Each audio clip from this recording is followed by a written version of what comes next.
Hello, dear listeners. Welcome to our new podcast, How I Met Your Language, with Pedro and Alissa from Lingopie. Lingopie is a language learning platform which enables you to learn languages with the help of movies, TV shows, music, podcasts, audiobooks. It's a natural way of learning a language. It's going to be engaging and entertaining for you. And check us out at lingopie.com. We have a 7-day free trial. And now, enjoy our podcast.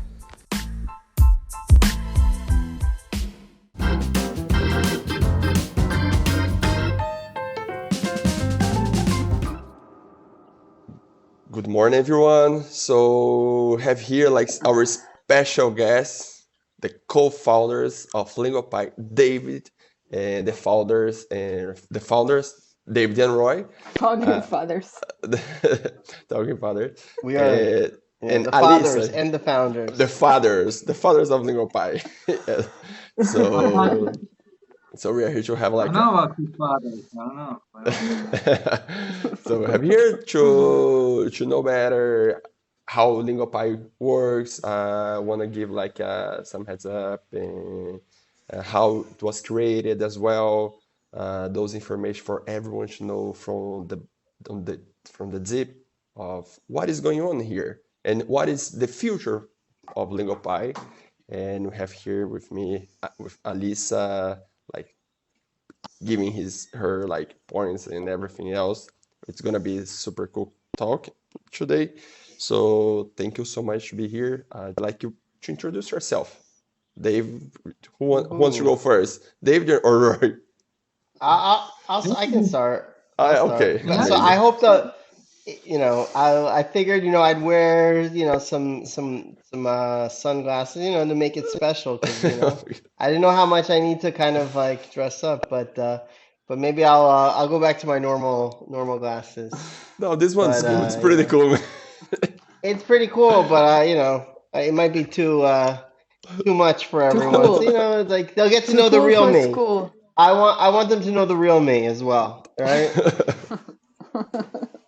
So I guess I'll just introduce myself. I'm originally from New York. I've been in Israel probably around 12 or 13 years. I already lost count. So when I got here, of course, I wanted to learn Hebrew. So, I did a lot of kind of all the traditional things that I had to do to learn Hebrew. I'll tell the story later, but there are a lot of I have a my whole, when you move somewhere, when you live somewhere, you got to learn a language. So, a lot of what I did when I moved here was to kind of successfully learn Hebrew. So it's great to be involved with a language learning company today.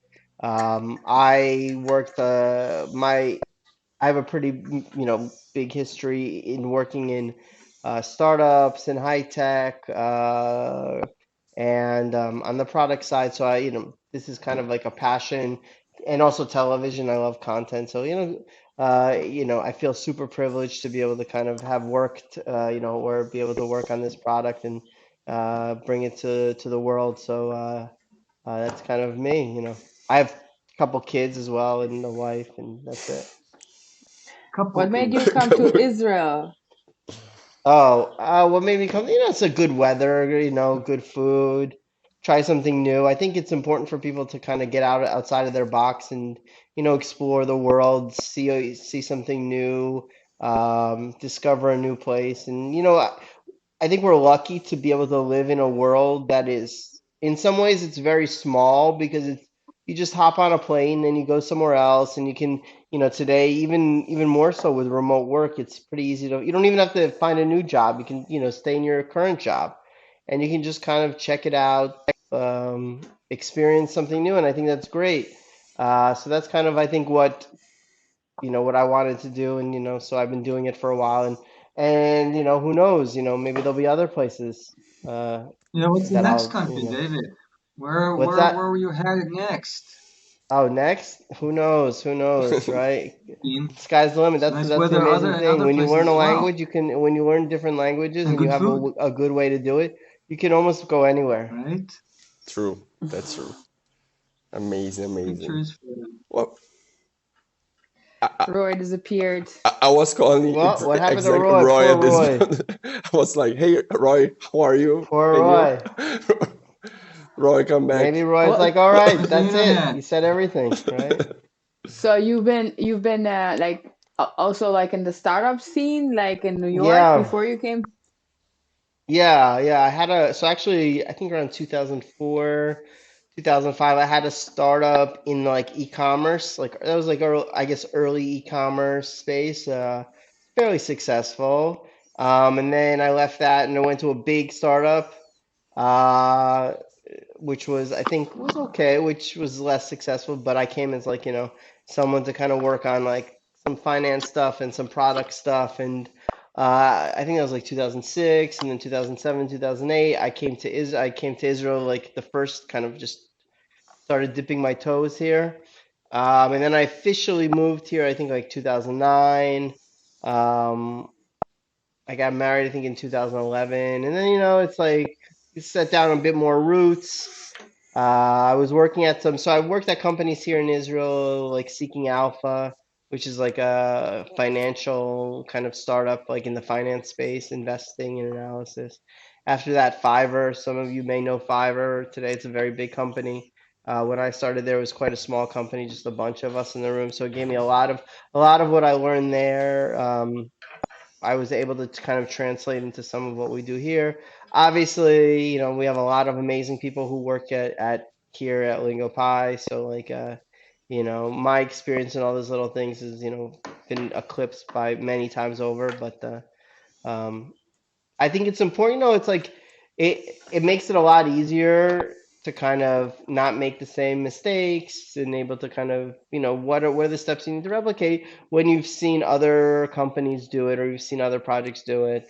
And then you're able to kind of say, okay, this is what we need to do to launch something new, to build something new.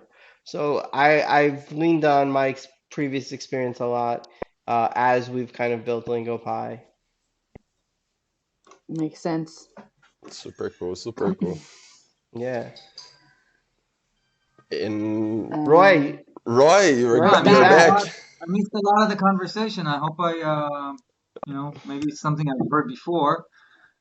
But so I'm Roy. I partner with David for this great project called Lingopie, which now is a big company. I was born here in Israel some years ago. I wouldn't tell you how much. 28, probably not more. No, not more. Not even.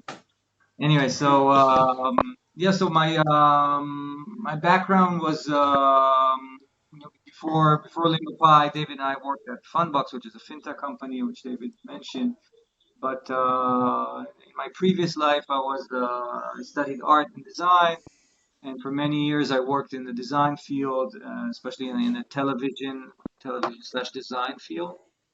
Anything from doing ads and commercials and promos and broadcasters, design materials, anything to do with that. I had a stint in New York for many years. I worked in production companies there, and coming back here to Tel Aviv, I decided that at some point in my life that I wanted to do something else outside of the TV world. Though I ended up pretty much in the same place, but in a different angle. I met David, and we kind of like ping ponged a lot of ideas. We wanted to do something that's like exciting to us, but because we felt we were doing product, both of us, UX. I was doing UX and product, and David was doing product. We felt that we're doing something. We're good at what we do, but there are things that we felt that we have more passion for, and that we're not doing it. And we kind of started thinking about things that are interesting to us, and eventually it came to, TV and entertainment and things around that, and we were kind of like trying to find what's really interesting.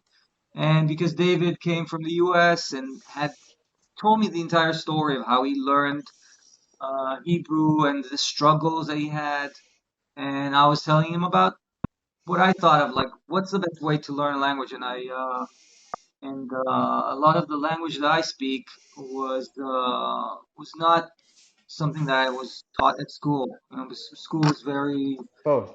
systematic and rigid, maybe. I'm not saying it's not good, but I felt that the majority of the language comes from absorbing the language, whether it be music that you hear, TV, which I watched, still watching when I was a kid, and I felt that this was actually the jumping that made the difference between learning with a book or with a teacher or at school and actually Yep. enjoying what you do and learning as a byproduct. When I was a kid, I was watching a lot of English spoken TV, and I just picked up the language. I had an ear for languages, maybe, but the thing is, I always say that it's like when I was learning, I wasn't actually learning. I was just enjoying TV shows like everybody else is. But along Just the getting way, into I the picked up content. a lot of the language. Yeah, I was just into the content. I was watching Knight Rider with David Hasselhoff, or Love Boat. Now you Me can like too. realize how old I am. And I was learning a lot of. I was reading comic books and like listening Knight to Rider, right? favorite music. But somebody tells me, how much do I need to watch in order to learn something? I'm like, don't treat it as like how much do I need to watch? Just watch because it's fun. You don't Yes. tell people how much music do I need to listen Uh, to It before I. depends on the show. It depends on the show. If you can watch a couple shows of the A-Team or David Hasselhoff, and you learn like that, right? But if you Like watch a that. different show, right, it's gonna go much slower. So David, that's what I recommend. A little David Uh, Hasselhoff goes a long way when you learn, right? yeah. By the way, Alissa, you're I think you German, should. right? Or like you grew up in Germany. So David Hasselhoff he's a people love him over there, right? He's like a Big national deal. icon. Big Exactly. deal. See? He's also He's a singer, also, right? So maybe yes, that's he's what we also have a to singer do, there. He's like a superstar. Maybe we got to get But David I must Hasselhoff to say, teach the Germans English. but Totally. he's a public figure there. Like he travels there and he's like he's much more like how to say, like maybe now I don't know now, but he used to be like visiting and have public appearances much more than I actually know many Americans who do not know him like at all. I don't know So him. I'm not if American, but I yeah, don't know if they him. don't know the show, if they don't know Yeah. Knight Rider, You then are. they You're don't know him. Knight Baywatch. Rider or Baywatch? Baywatch. Ah, Baywatch. Baywatch. No, Yeah, Baywatch. I okay, know Baywatch. Baywatch. Okay, Right. Everybody now I knows He know. it, was right? But maybe not because of him, you know him. No, No, maybe no, got but pet. Yeah, just Baywatch. exactly. You're like, who's that guy? You're Tell like, us. who's that guy? It's like, who was that guy on the show? You're like, but who are you? Everybody knows him now.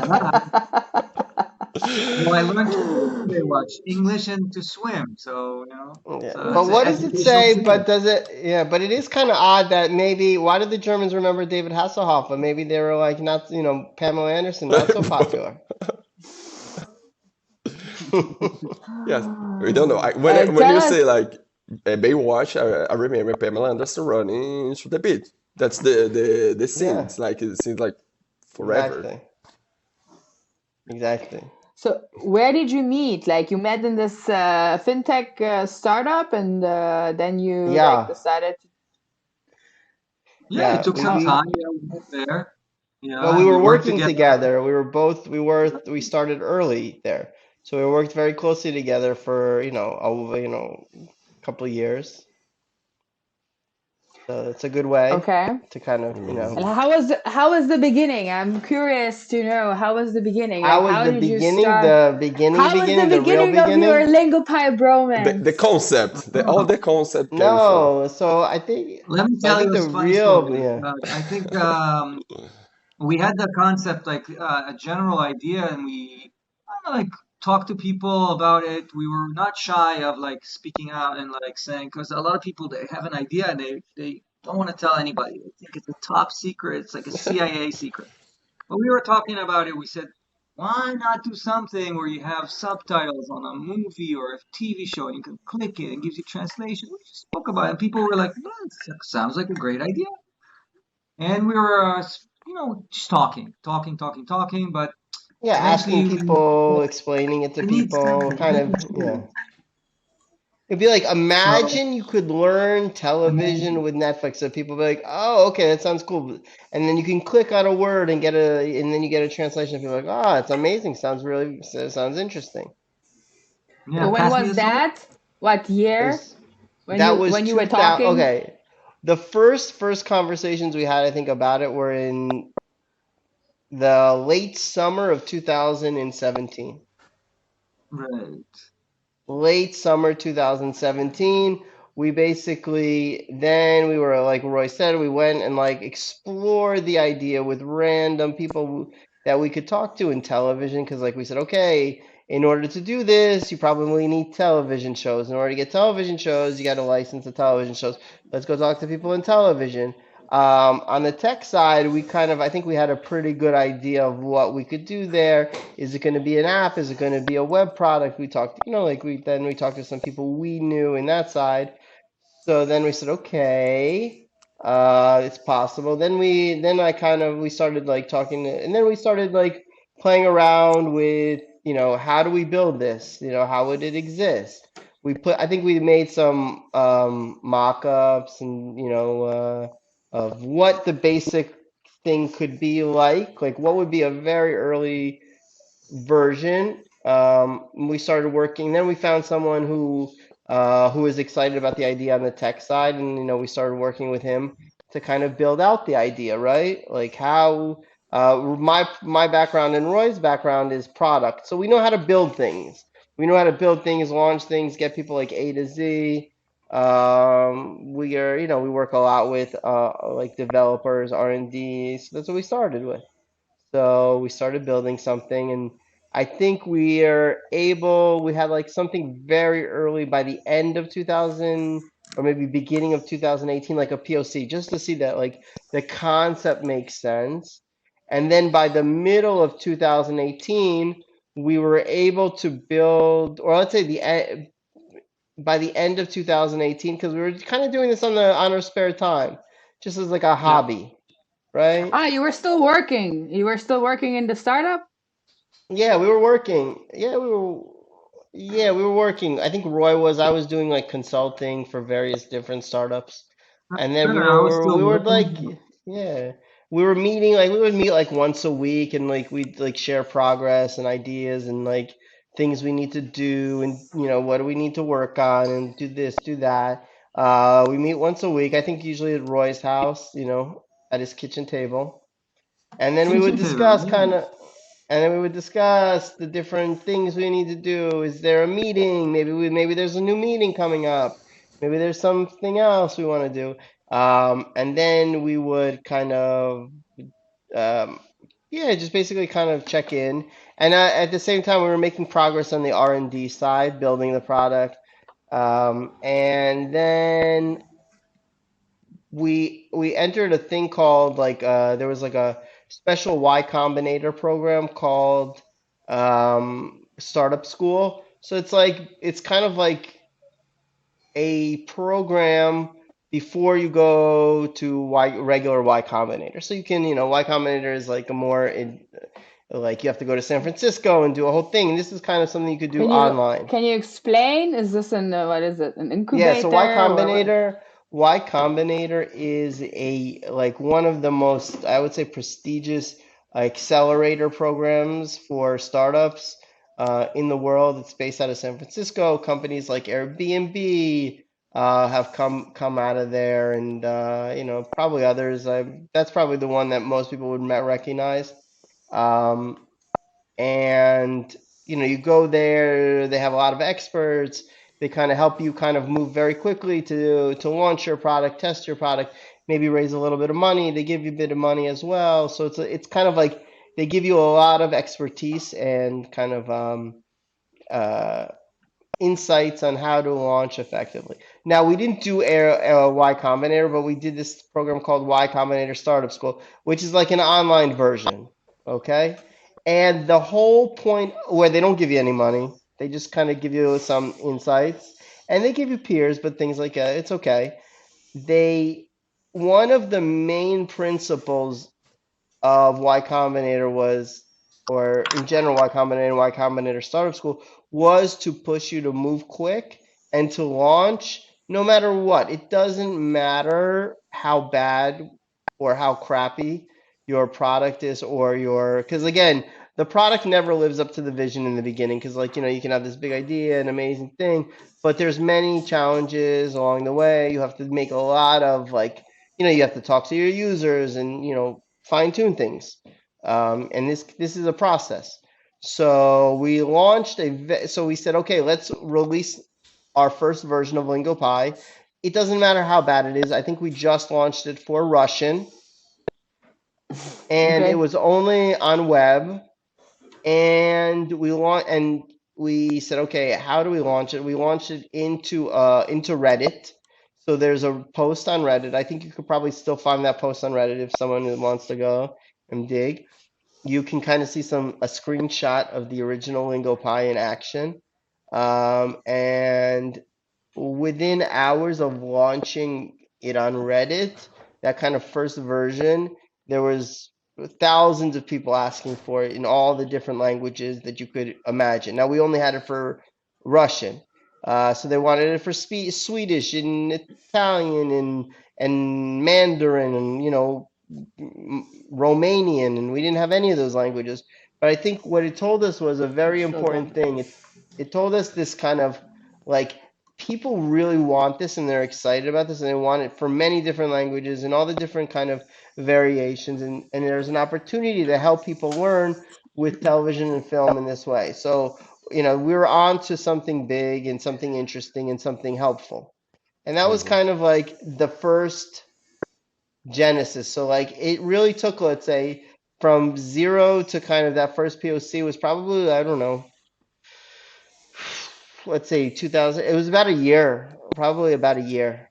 Yeah, but of a slow year. Like we worked, That's what like I'm saying. No, Pedro but was it's a saying, year. A we year is a worked on year. other things. If Yeah. yeah, No, but if I we think had been it's working important full to say that time, yeah, when we had the idea and even the mock-up and people telling us, it sounds good, but the fact that you put it out there for people you don't know and you tell them this is what it does, you can learn in this case Russian with it, and people get really excited, people you don't know, and they go like, wow, and they're like, let's do this, and like, then you realize you have something that people actually are into. They want this thing. It's not just in your imagination or something that your friends and your mother tells you. Oh, I really love this. It's really good. You should continue. So it brings it to a level where it's like actually it could be a real product, which I think for us was the real starting point. Okay, so that yeah, specific moment, you guys decided to yeah. move forward to new languages. So let's push hard Lingopie. We want to see like new language. Let's build a team. So Yeah, we knew you that were decided. there was a lot of things we need to improve in the product. Yeah. A ton. And it's not going to happen if it's a side project. It's not going to happen if we're kind of, part-time and, so we needed to go full-time on it. Obviously that was a big commitment. Um, and by this, we had been funding Lingopie out of our pocket, with cash, dollars, like, Yes, definitely. and we needed There, to, yeah. Not shekel. not sure. Not, No. yes, there's always like the Not risk as shekels, well not for pesos, not dinars, dollars. amazing. What did you say, Pedro? And because there's always the risk, like founding like a new startup, like moving forward with like a new project. But I have a question. Why Russian was the first language? Russian was we were able to get some content early on in Russian. Also, we had some people who were working like our first person who was kind of working with us. They spoke Russian.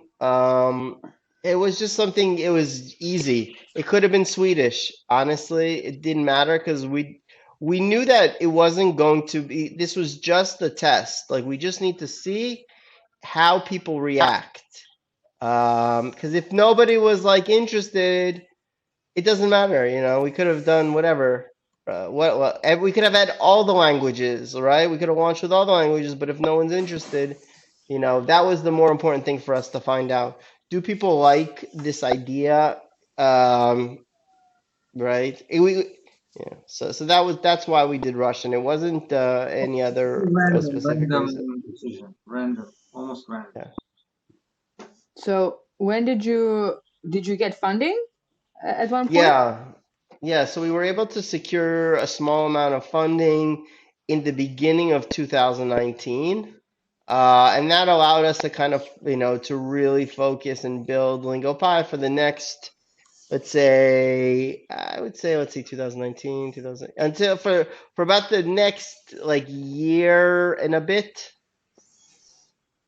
a little like year and a couple, like let's say next 16 months. Okay, 16, 18 months. Mhm. It gave us enough runway to kind of build something that we could show, prove to kind of the world that this is not only a nice idea, and that people want it, but also people are going to pay for it.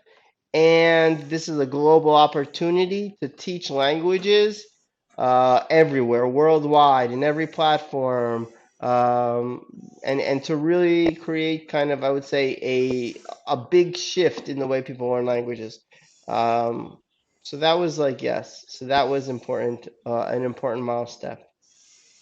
So when did you have the first 100 paying customers? First 100 paying About. customers First of all, probably happened. obviously we moved to Spanish. Our Yeah. main market was the US, so we decided We added Spanish. Spanish. We added Spanish. Spanish. We added Spanish, right?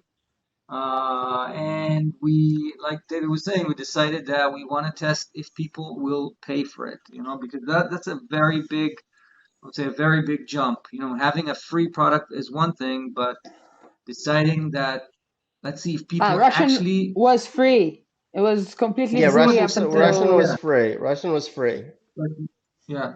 So then when we were very, I would say we were very hesitant to some degree because you don't know if people are willing to pay for this, like pay actual money. And we even had like a mechanical counter like you have in bars where you count people in. And I remember the first couple, we were super excited. It was like, shocked. wow, We were a bit shocked.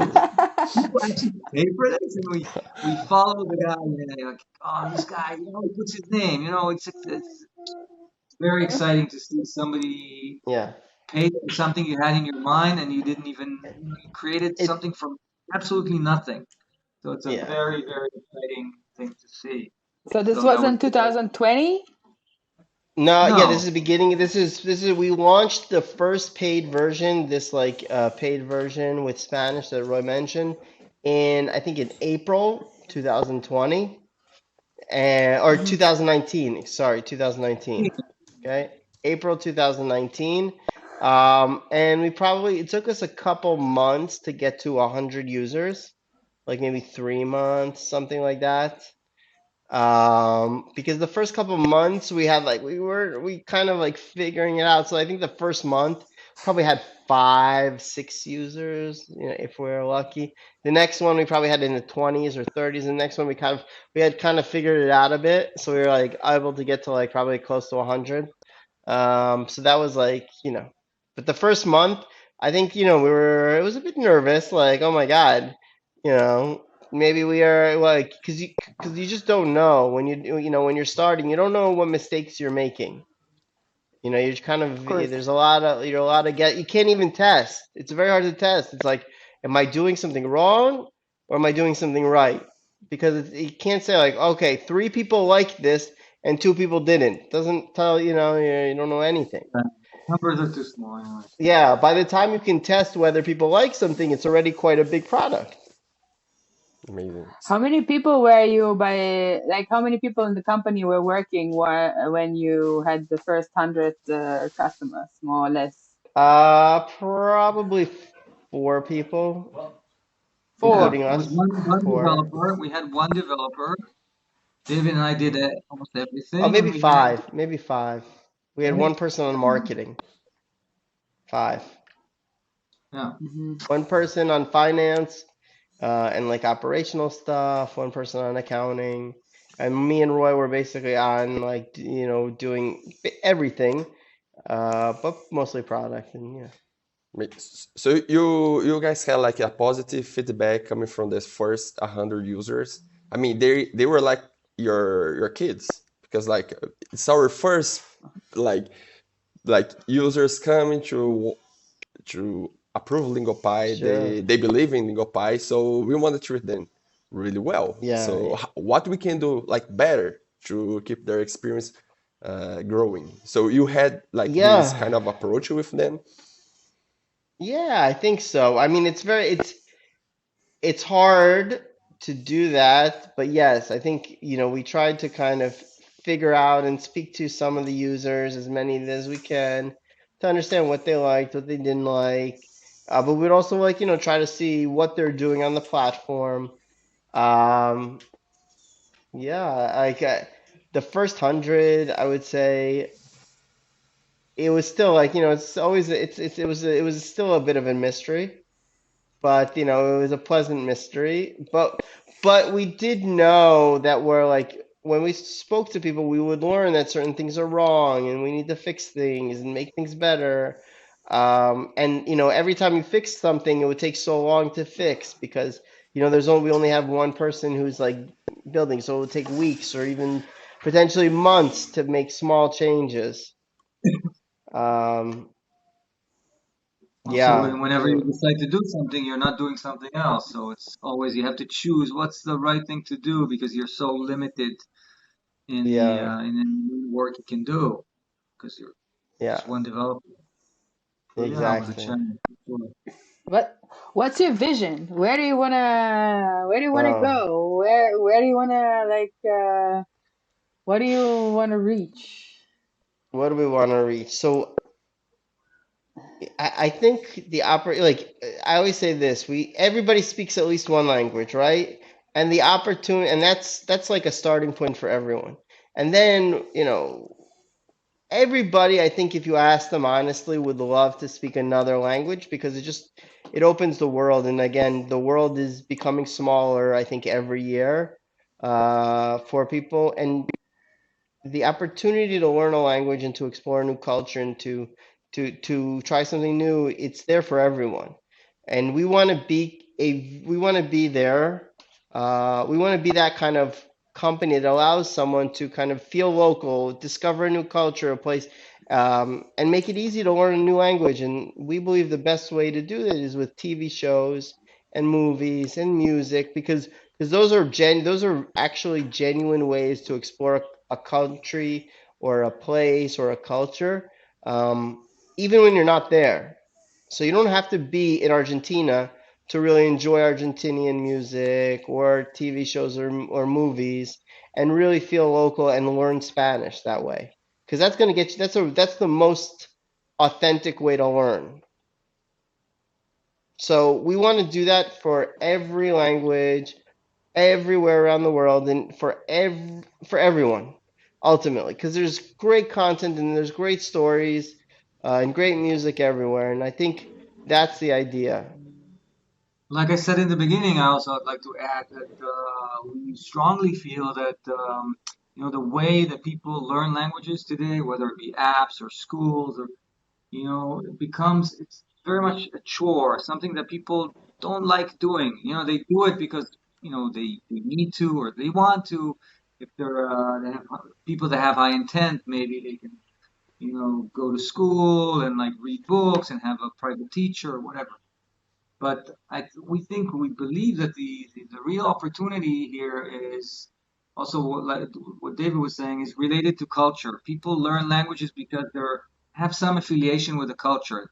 I learn Portuguese because I love Brazilian music or I love Brazilian football or whatever. Or so I think this is the real glue that we believe will get people to actually learn a language and enjoy the culture and the mixture of the culture and the context, the language and context.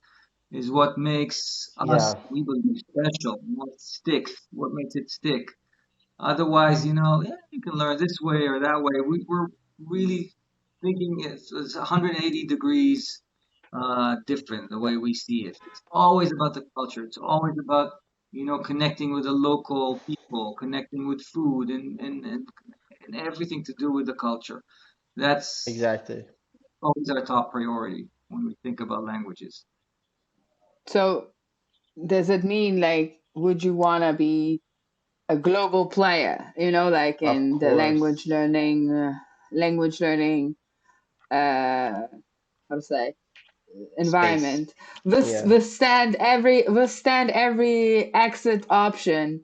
Uh, Try to play with the big kids. Yeah, but I think again, I think it's more than just languages because we're not just yeah, obviously we're here for people to learn a language, but I think we're also, you know, I'm not being modest here. We want to open a window for people to see other cultures where otherwise difficult. So yeah, obviously they're here to learn, but we're exposing them to music and to movies Yeah. and to culture and to food. So You're I think gonna. Yeah. it's a higher calling than just language, if I may I, be.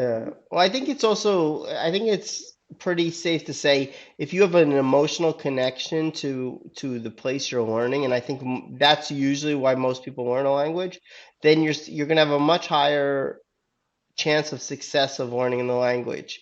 Meaning, if I get you interested and I teach you with, like, let's say, if you're learning Spanish, so great Spanish kind of, songs, reggaeton, or whatever the kind of Spanish songs you like, that's going to be a way more interesting. That's going to be way more interesting for you, and ultimately, you're going to have a lot more success than if I just force you to memorize lots of words and grammar, and I teach you kind of, force and memorize grammar. That is going to be like you can both learn both ways, right? You can learn just through memorization and flashcards and like translation exercises, but it's not going to be very fun. And most people, from what we see, if you force them to kind of do this kind of traditional method, they're it's hard to stick with for most people. Yeah, I agree. but everyone likes watching TV, right? If I say, okay, sit down and watch a TV show, like you're like, I can do that. That sounds okay. That sounds fun to me. I believe in it 100%. Like for who doesn't know, I offered myself to be part of the growth operation in Lingopie. My background is I worked in Wix for 7 years. From also like when it was I came when it was 230 people. I was employee 235, I think. Wow. Uh, and I was there for 7 years, so I kind of like um, was basically in the growth team for like the significant amount of time when it grew. The like from being a startup to becoming a not a startup anymore, Enterprise, and a company, a huge company. Yes. I know. yeah. So there is and not every company has the potential for this. Like not every company has is how to say sexy enough or has even like a big enough target audience in order to grow into a size like this. So I'm very excited and I believe in it very deeply.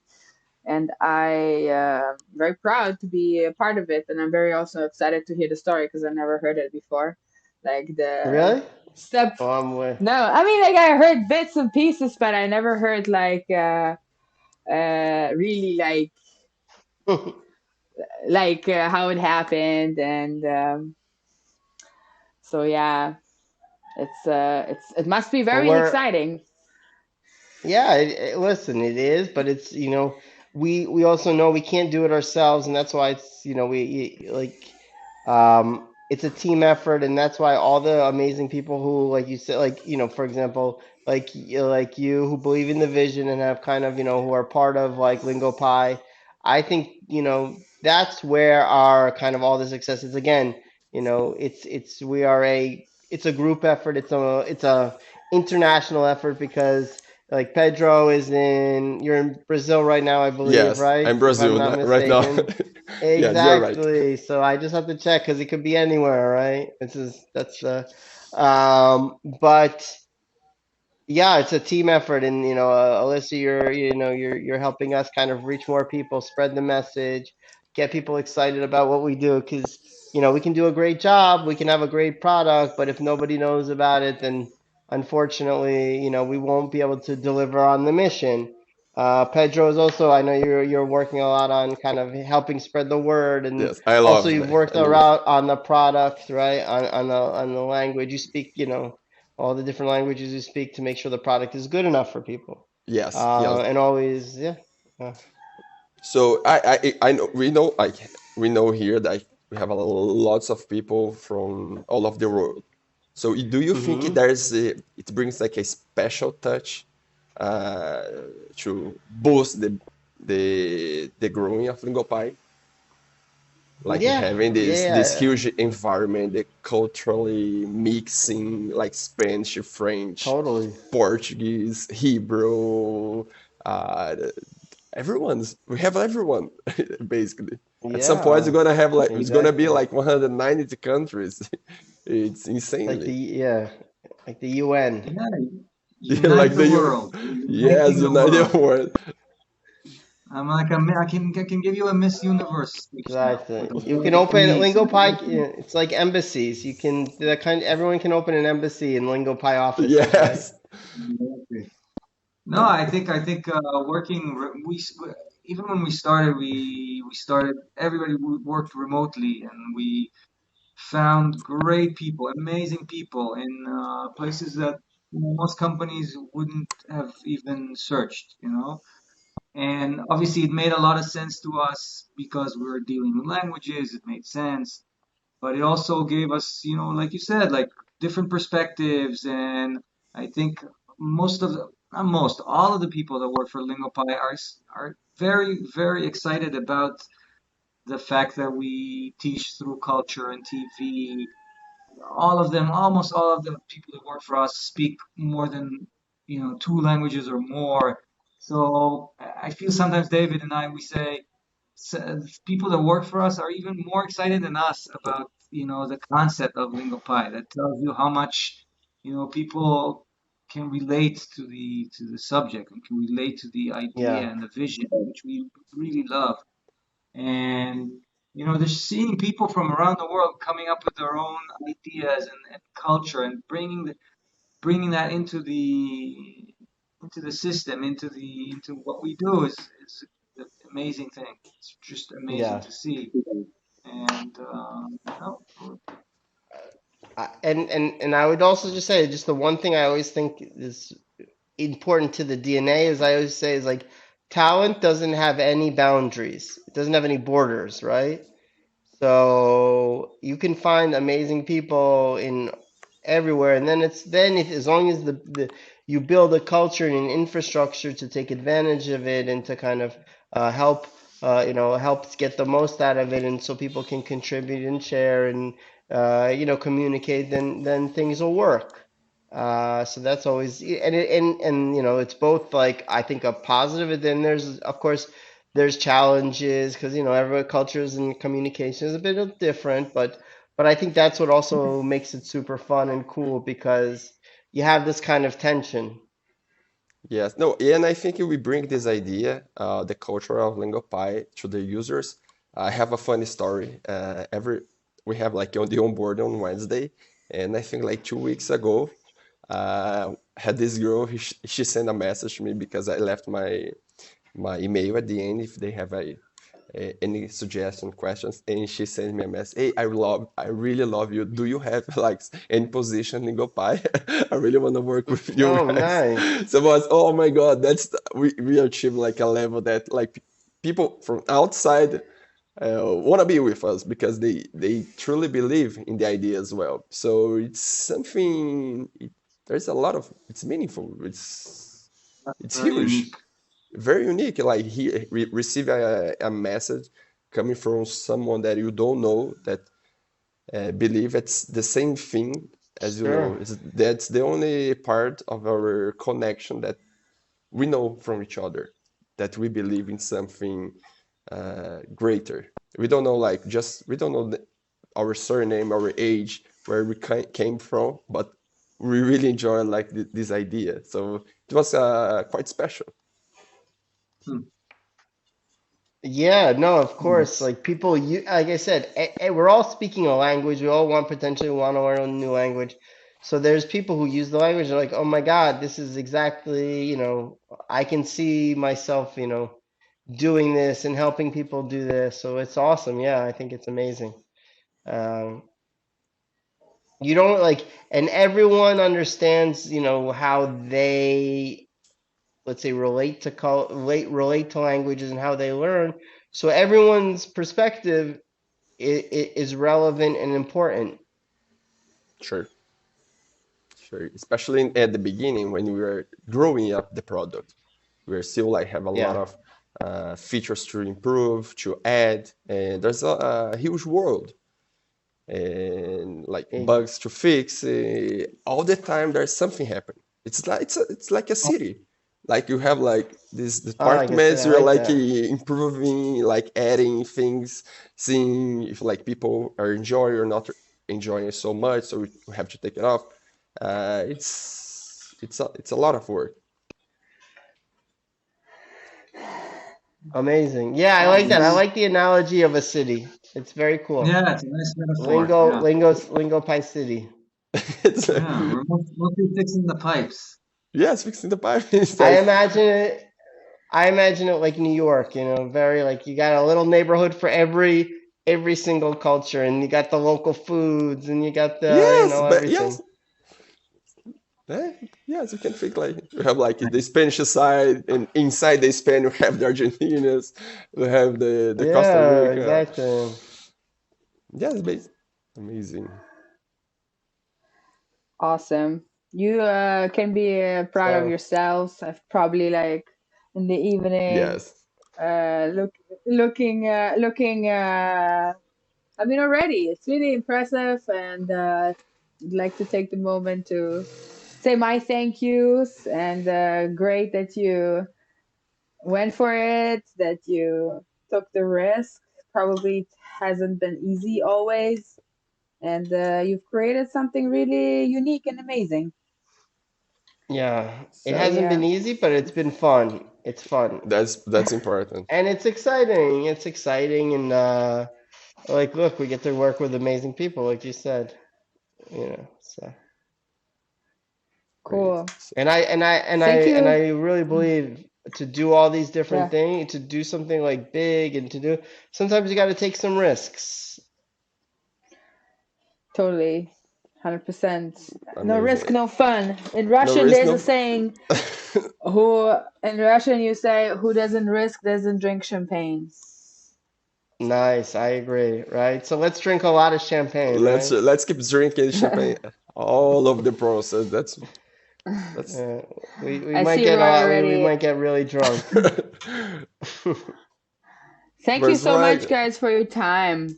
Thank you. It was Thank amazing you. talk, David. I really enjoyed like having you two here, and Yeah, Alissa was. I mean, hopefully we can like do this like even more, like to yeah, understand why like not? the coming progress. Like in I don't know, perhaps in 7 months, a lot of things will change. Sure. We So we're can gonna chat, we like can talk, new stuff, add old new stuff. Just, stuff. Thanks. it's fun, Absolutely. right? Yeah. We can, Yes, you can use We this space will like catch for up with you. updates. exactly. Awesome. Thank you guys so much. Thank you so, Thank And you. Thank you for having us. thank you a have a lot. great day. Bye bye.